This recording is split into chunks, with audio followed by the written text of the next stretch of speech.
Buenos días, buenas tardes o buenas noches, según el horario en que estén escuchando este programa que trata sobre la vejez. Yo sé que no es un tema halagüeño en general, pero quizás a partir de esta charla logren interesarse más en lo que es la vejez. Como ven, tengo autoridad para hablar sobre ella. Miren, la derecha, y sobre todo los libertarios de ahora, lo que quieren es que los viejos y las viejas nos muramos de una vez. Y hay dos razones para ello. Una de ellas es que los viejos y las viejas tienen poco valor como mercancías. El neoliberalismo ve a las personas como mercancías.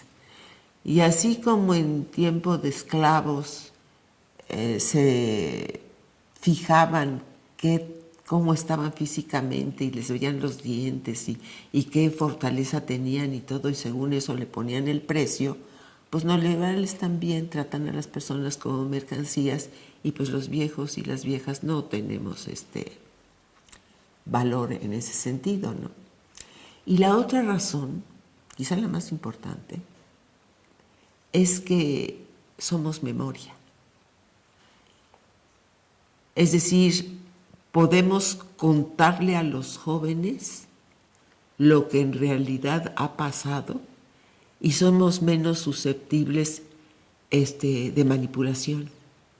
Entonces les contamos a los jóvenes que eso que están diciendo es mentira porque yo lo viví, etcétera, ¿no? Y entonces permitimos que los jóvenes no se traguen todas las mentiras. Fíjense que en Argentina, por ejemplo, en una investigación que hizo la Universidad de Quilmes y la del Río de la Plata, dio por resultado que el 56% de los votantes de Milei tenían menos de 30 años, eran de 30 años para abajo.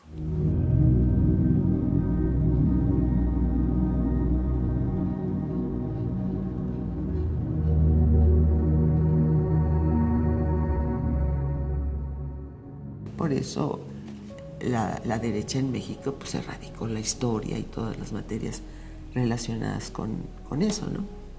Ahora, para la izquierda piensa distinto y se interesa en proteger, en cuidar a los viejos y a las viejas, que tengamos las condiciones para poder tener bienestar.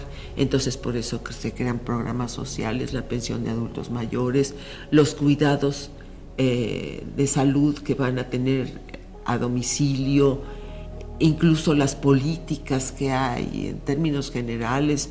Ahora, por ejemplo, hay una fila para adultos mayores para que no estén parados tanto tiempo, les ponen asientos en los eventos, les facilitan debido a que tienen un deterioro físico y necesitan tener esa especie de privilegios para igualar las condiciones de vida y tener bienestar.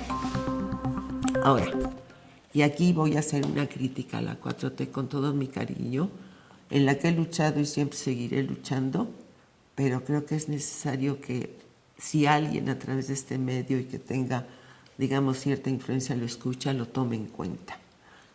Han dejado de lado una parte importante que los viejos aportamos, porque la argumentación de la izquierda para darnos todos estos cuidados y protecciones es que nosotros ya hemos trabajado durante toda nuestra vida, hemos aportado a la nación y que bien nos merecemos un apoyo en la última etapa de la vida. Y ahí es donde creo que se equivocan. No es solo la contribución que hemos dado por nuestro trabajo durante muchos años de vida, sino que la contribución que actualmente podemos dar es incluso más valiosa, porque somos memoria, porque la conversación y las comunicaciones de los viejos y las viejas hacia los jóvenes son muy útiles. Todas las experiencias que hemos tenido les sirven les sirven para su vida. A veces no atienden, a veces, ay, mi abuelita ya está con esto otra vez, pero de alguna manera se les queda. Entonces yo recomiendo a la 4T que no solo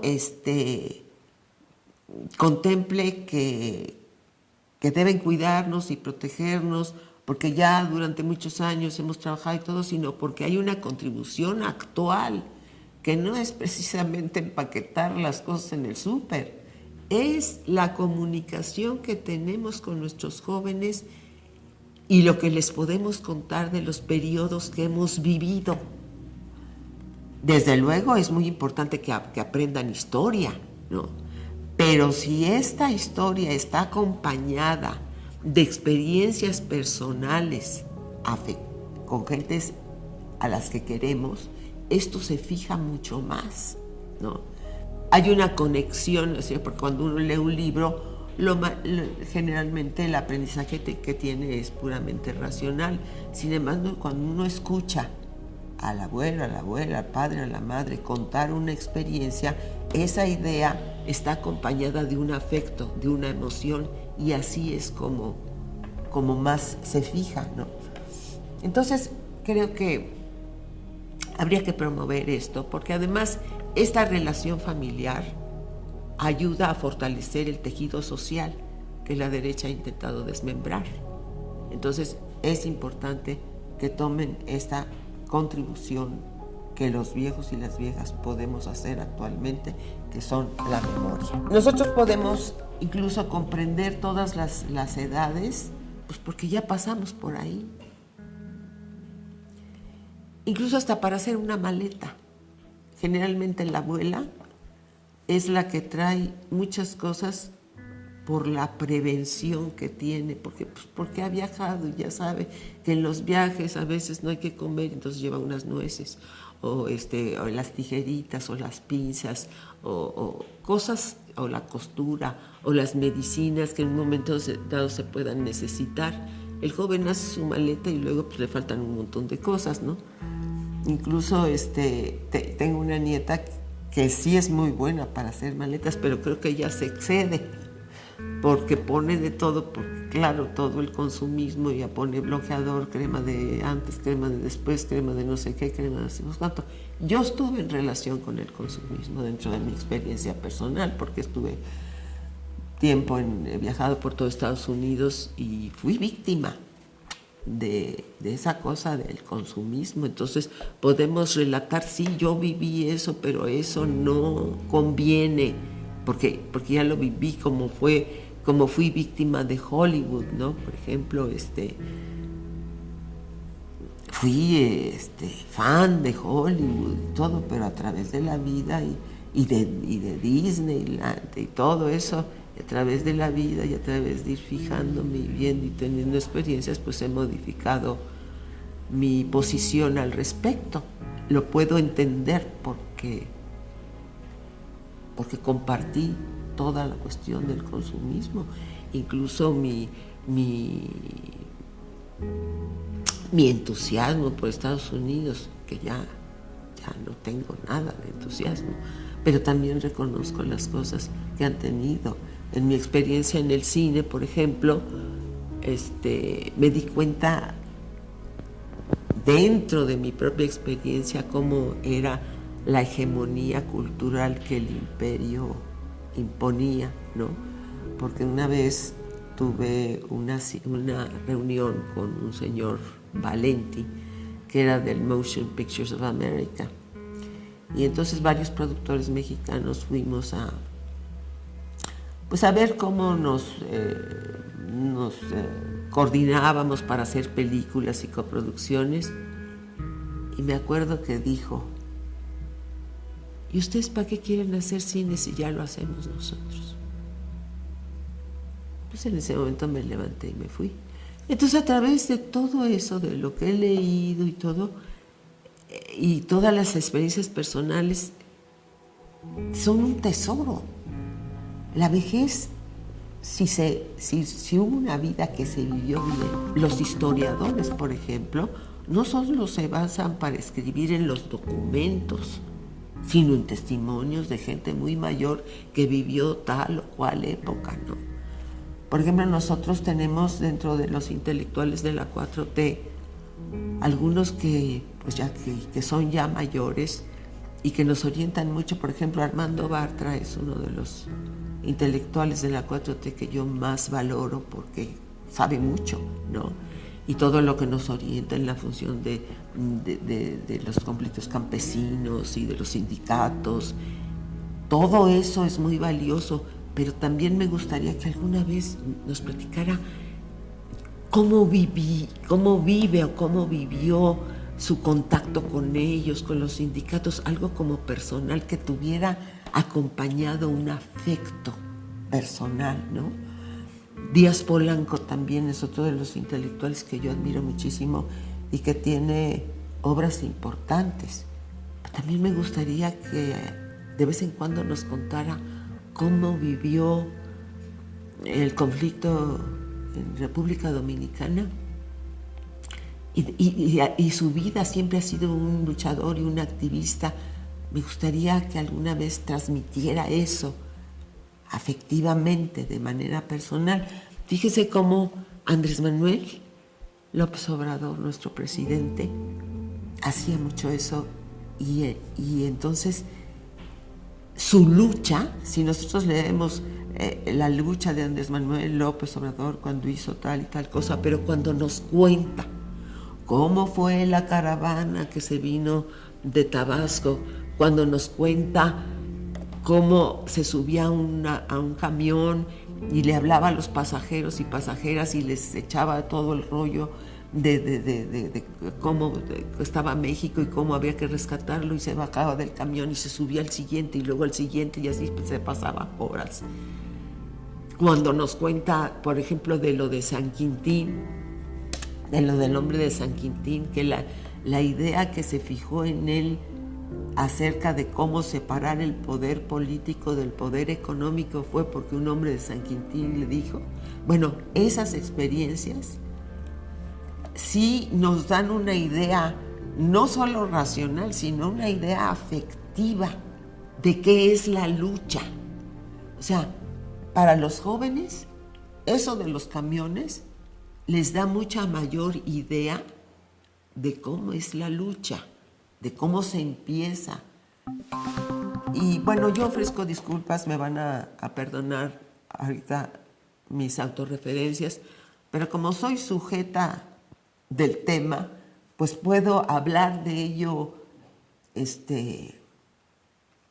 con mayor autoridad, ¿no? de conocimiento, y además pues saben que soy psicóloga. Creo que una de las cosas que me llevó a escoger esa carrera fue para entender, ¿no?, a los seres humanos, empezando conmigo misma, ¿no? Entonces, miren, por ejemplo, yo he leído varios libros de la Revolución Mexicana.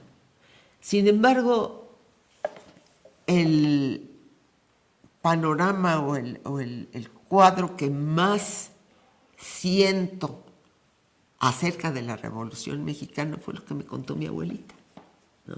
Mi abuelita vivió la Revolución Mexicana, tenía 3 hijos chiquitos, entonces había habido una confusión porque mi abuelo, que era de izquierda, pero que tenía 2 familias que atender, como se usaba, o no sé si ahora se usa, ¿verdad?, que tienen 2 familias, hijos por un lado, pero tenía la responsabilidad de mantenerlos.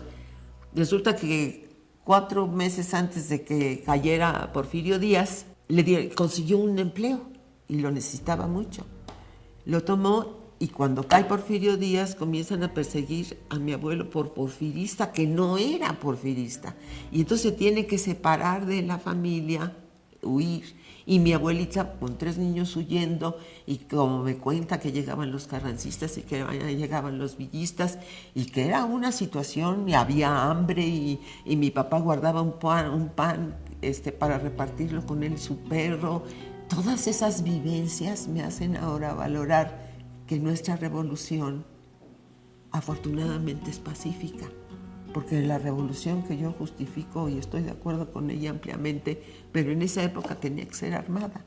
Bueno, la revolución pacífica que ahora tenemos es muy valiosa y le doy el valor justamente por el cuadro que yo tengo de cómo mi abuelita vivió la revolución, ¿no? La época de Lázaro Cárdenas. Mi papá era ingeniero y trabajó con la cuestión petrolera antes y después cuando la expropiación petrolera. Entonces mi papá, pues que era de izquierda y todo, pues estaba con Lázaro Cárdenas y era del sindicato. Cuando comenzó el petróleo, cuando comenzaron a explotar el petróleo, nosotros los mexicanos, cuando el petróleo fue nuestro.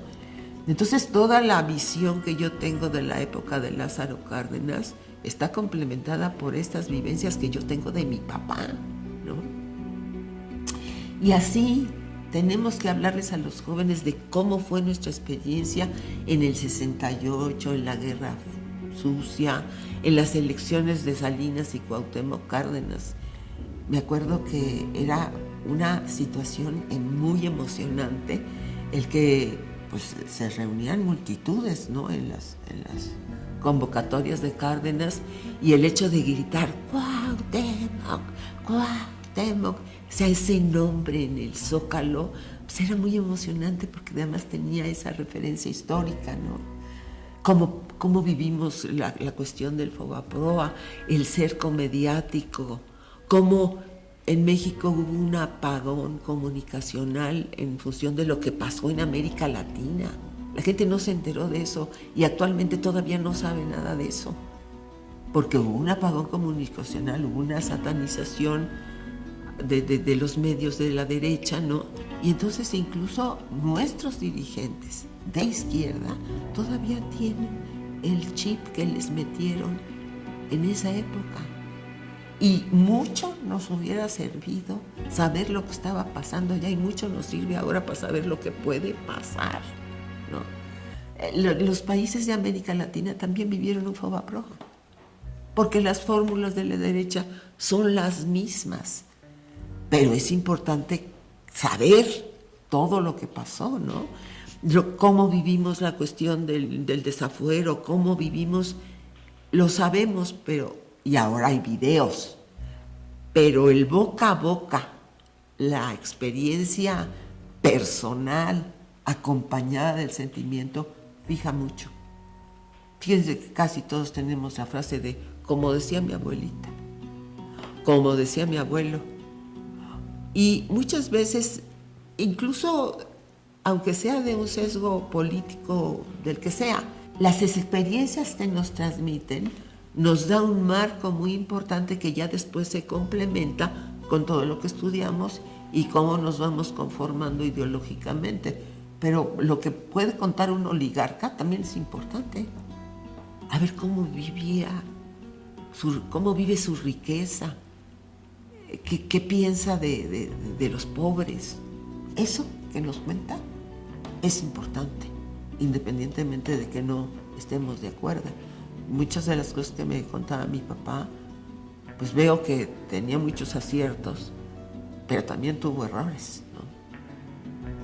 Entonces, la relación que los abuelos, las abuelas, los viejos, las viejas, tenemos con los adultos, con los jóvenes, todo es importante porque fortalece el tejido social, fortalece las familias, que es una cosa que necesitamos, y eso es una contribución que podemos seguir haciendo. La gente que viene a la 4TV a dar sus testimonios, la mayoría de las jóvenes y los jóvenes, digamos, hasta los 30 años o así, que son de izquierda, es porque en su familia eso se les enseñó.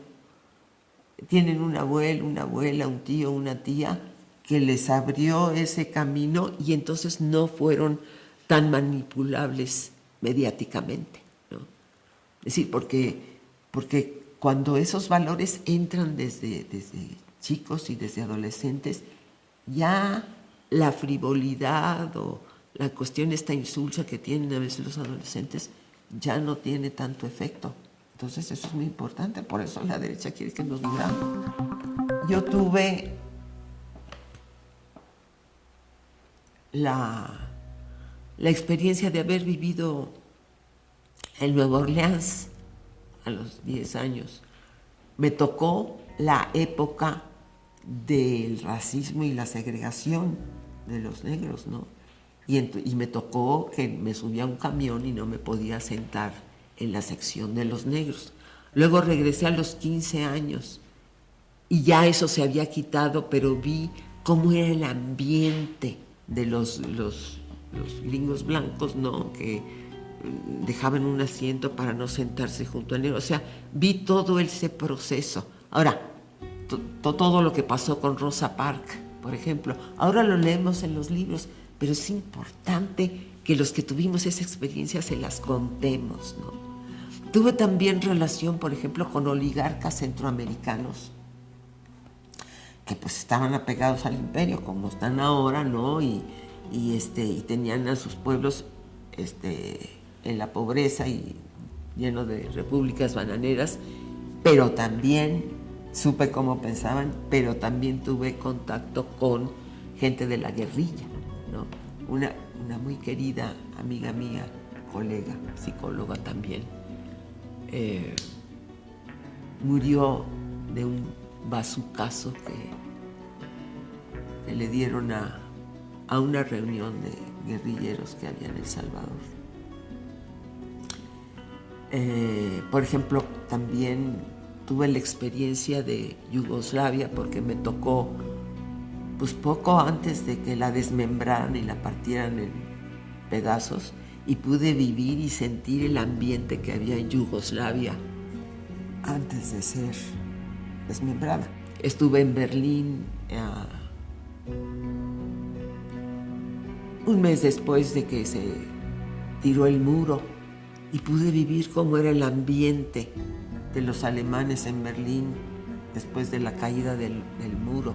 Esa experiencia emocional es importante y se complementa con lo que aprendemos de la caída del muro de Berlín en los libros de historia, ¿no? También en China, por ejemplo, que me caen muy bien los chinos, la verdad, que dicen muchas mentiras acerca de los chinos, pero, por ejemplo, vi la deferencia que esa cultura milenaria tiene hacia los viejos, como la nuestra prehispánica, ¿no? Es decir, donde los ancianos eran a los que se les consulta, porque ellos incluso a veces hasta deciden lo que hay que hacer.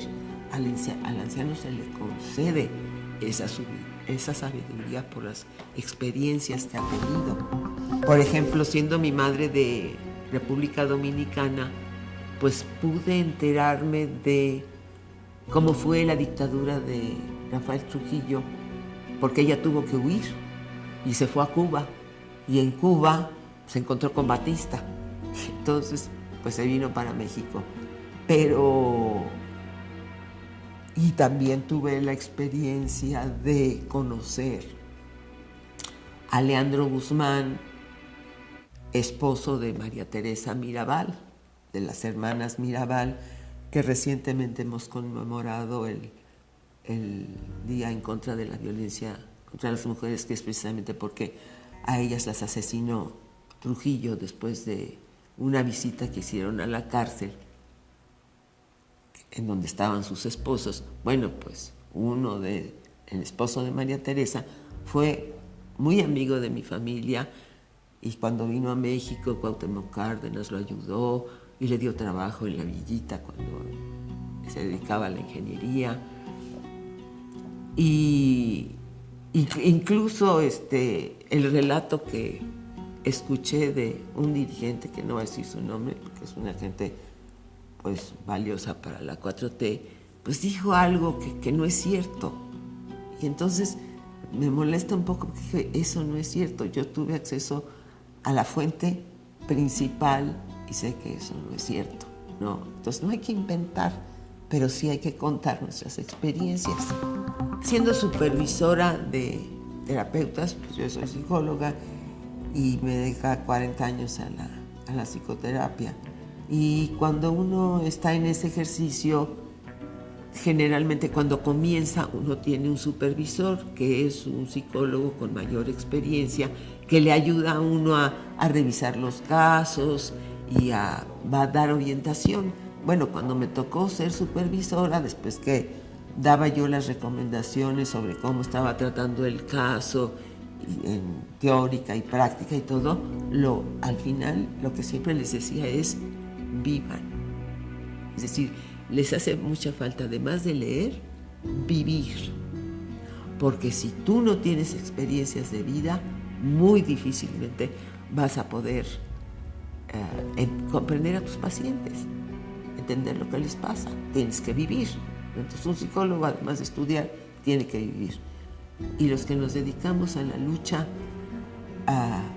para que nuestro país esté rumbado hacia el bienestar, necesitamos experiencias personales y esas experiencias personales comunicarlas a los jóvenes. ¿Cómo vivimos la tecnología los viejos? Pues que la tecnología es extraordinaria, a mí me encanta. Nada más que comprendo muy bien cuando decía Fromm, lo que pasa es que la tecnología va avanzando y resulta que la ética no va avanzando al mismo ritmo. Entonces, los que manejan la tecnología no tienen suficiente ética, ¿no? Bueno, pero independientemente de eso, lo que ha logrado la tecnología, pues es fantástico. Pero también los viejos vemos lo que se ha perdido con la tecnología y vale la pena que los jóvenes lo sepan para que cuiden ese aspecto. No es que no nos guste lo moderno, no, es que vemos que hemos perdido cosas. Y bueno, la cuestión es prever que esas cosas no se pierdan, ¿no? Gramsci decía, hay una frase que me parece errática, eso de mira hacia el futuro. No, es decir, me parece muy tonto. Miro hacia el futuro, en el futuro no hay nada. No hay nada. Que Gramsci decía, pues en el futuro no hay nada, lo único que hay es lucha, eso sí sabemos. Pero voy más allá, Walter Benjamin decía que todo es pasado. Fíjense, en el futuro pues, no existe, no hay nada. El presente se va diluyendo casi de inmediato hacia el pasado.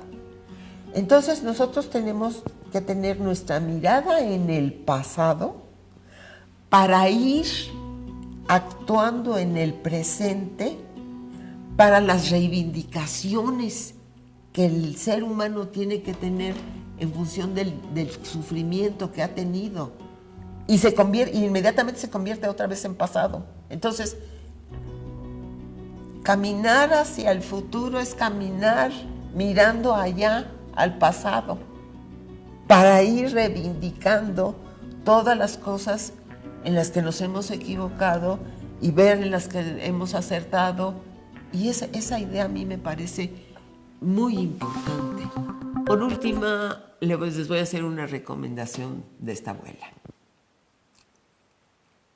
Ya debe erradicarse esa actitud de quitarse la edad, ¿no? Antes, y creo que ahora también se dice, que a las damas no hay que preguntarles la edad a las mujeres porque se ofenden. Pues eso es denigrarla, porque entonces quiere decir que la mujer nada más vale cuando se ve joven, y entonces por eso se quita la edad. O por ejemplo, constantemente en la televisión, en las redes, en todas partes, hay bromas, ¿no? Entre los conductores. No, tú eres más viejo que yo, no sé qué, mira, ya te estás haciendo viejo. Pero como una cosa peyorativa, como algo malo. Como si hacerse viejo es malo. Entonces, si hacerse viejo es malo, pues los viejos es malo ser viejo y entonces deben ser rechazados. O sea, esa es la asociación que se hace. Y miren, no, la vejez tiene inconvenientes, en efecto. Hay un deterioro físico que va creciendo. Pero todas las edades tienen inconvenientes, todas. La infancia, pues hay mucha vulnerabilidad. El niño tiene que estar haciendo lo que le dicen, en fin, si es de una estatura más pequeña, no alcanza las cosas, no puede salir solo, tiene muchísimas limitaciones. Los adolescentes, los jóvenes, pues también tienen cambios hormonales, conflictos, no se ubican, andan en la búsqueda, no saben bien qué es lo que piensan, se rebelan, en fin, lloran a cada rato, van creciendo y son torpes, en fin, también tiene sus inconvenientes. La juventud, ¿no? Todo mundo pone sus expectativas en que uno sea el que vaya a rescatar el mundo que ha dejado perder, ¿no? Los adultos, ser adulto también tiene inconvenientes, porque es uno responsable de cuidar a los niños, a los adolescentes, a los jóvenes, a los ancianos. Es decir, el adulto también tiene inconveniente, y así la vejez tiene sus inconvenientes del deterioro, ¿no? El único agregado inconveniente que tiene es que a los que les gusta la vida, pues resulta que pues es la última etapa y ya se acabó el 20, ¿no? Es lo único, pero inconvenientes tienen todos. Y también hay cosas molestas, pero de todas las edades, ¿no? Los viejos y las viejas somos repetitivos, lo habrán constatado en esta locución. Nada más que tengo la excusa de decirles que como esto tiene una intención pedagógica, pues como decía nuestro presidente, tengo que repetirla para que se asiente más en el recuerdo, ¿no? Somos repetitivos, a veces no oímos, nos distraemos, caminamos despacio, en fin. Pero también los niños a veces son una friega espantosa, que están demandando atención, que hay que llevarlo para acá, que hay que llevarlo para acá, que hay que protegerlo de esto. Es decir, pues también tienen ciertas cuestiones que nos incomodan. Y los adolescentes también, con sus conflictos, con sus llantos, que se exponen demasiado y entonces uno está preocupado porque ya se fue quién sabe a dónde y como no tiene experiencia le puede pasar tal cosa. Entonces, todas las edades tienen cosas como características y también tienen defectos, ¿no? Los adultos con su responsabilidad, con su firmeza, son muy importantes, ¿no? Pues en ellos prácticamente recae todo, en un momento dado, todo el peso de la nación, porque como decía yo antes, pues tienen que cuidar a la niñez y tienen que cuidar a la juventud y tienen que ver a los ancianos y todo, y ellos son los que tienen esa capacidad porque todavía tienen facultades físicas importantes y además ya tienen experiencia, ¿no? Y esto de la experiencia es importantísimo. Los viejos sí podemos aportar y contribuir en cosas en que se necesita que sea viejo, ¿no? Hay secretarías, por ejemplo, que a lo mejor se puede aceptar a alguien que vaya debutando, ¿no? Pero, por ejemplo, en la Cuarta Transformación hemos tenido 2 secretarios de salud bastante mayores, ¿no?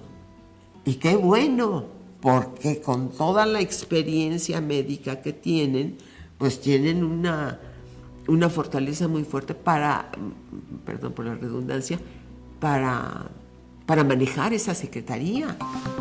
También es importante que los jóvenes sepan, por ejemplo, yo soy feminista, de siempre lo he sido. En el Centro de Orientación Psicológica en el que trabajé tantos años, organicé talleres para feministas, convoqué reuniones, en fin, muchas cosas. Es importante que las de ahora sepan cómo lo vivimos. Mi papá, por ejemplo, que era un hombre de izquierda y todo, era machista, ¿no? La izquierda machista estuvo fuerte. Si no, habría que preguntarle a Rosa Luxemburgo, ¿no? Y mi papá pues era machista y entonces yo lo escuchaba a los 10 años hablar con mi tío y decir esto de que la mujer tiene una mentalidad inferior a la del hombre. que porque todas las figuras importantes de la historia pues eran hombres, y que cuando se hablaba de una mujer pues nada más salíamos con que Madame Curie, ¿no? Y que incluso de Madame Curie hasta se dudaba que ella era la que había hecho el descubrimiento. Y yo de chiquita pues me rebelaba, pues que yo era niña, y decía, no papá, eso no es cierto, no sé qué. Pero pues no tenía yo argumentos porque pues no sabía. Pero yo sentía que eso no era cierto. Y claro, pues los filósofos, el 95% de los filósofos de antes pensaban eso, ¿no? Schopenhauer decía pues que las mujeres eran seres de cabellos largos e ideas cortas. Hubo otro que ya ni me acuerdo cómo se llamaba, que se atrevió a decir que la mujer, por una cuestión evolutiva, tenía que tener una mentalidad inferior porque iba a estar a cargo de la crianza de los niños. Y entonces le era pues más fácil lidiar con los niños teniendo una mentalidad inferior. Todas esas cosas se manejaban en la época que yo viví, porque es importante saber de dónde venimos y por qué se piensa como se piensa. Y claro, cuando yo ahora veo el enorme avance que hemos tenido, aunque todavía nos falte, en esta cuestión del feminismo, híjole, me lleno de gusto, ¿no? Pero las feministas que ahora son jóvenes y que están luchando necesitan conocer cómo vivimos eso, cómo vivimos nuestra sexualidad, cómo vivimos nuestra maternidad, que para mí fue pues lo más gozoso que tuve en mi vida. Eso necesitan saberlo a través de las experiencias y del boca a boca de los abuelos y las abuelas.